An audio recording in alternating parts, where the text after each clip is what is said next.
jirtu hordoftoota YouTube keenya. Har'a viidiyoo salphaa tokko dalagnaa. Viidiyoo nuti dalagnus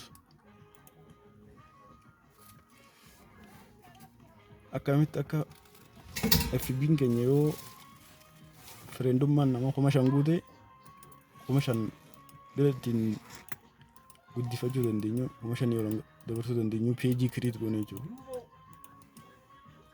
Siistama itti peejii create godhan walumaan ilaallu.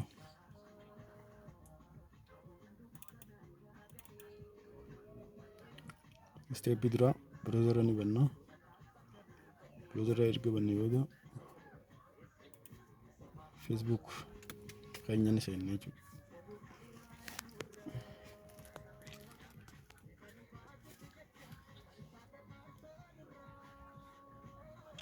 Facebook erga seenne boodatti Facebook keenyaan login jennaan password ni gaafata. Password keenyatti nama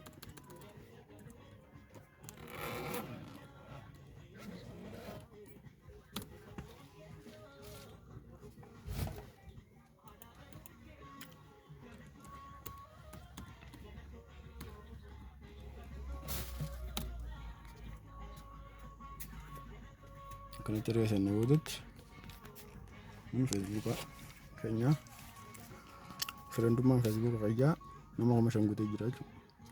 Namni bira aad godhuu hin danda'u, anis aad godhuu nama bira aad godhuu hin danda'u. Saniifuu peejii create goone peejiin hanga miliyoonaa ol dabruu danda'a waan ta'eef peejii jalaan follow wal godhuun ni danda'ama jechuudha.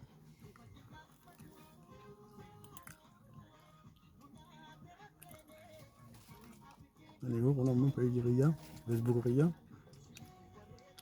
Facebook ni fayyadamuun referendummaan nama isaa 5K jira. 5K jechuun 5,000 aad nama godhuu hin danda'u, namni biraatis aad na godhuu hin danda'u waan ta'eef peejii create godha.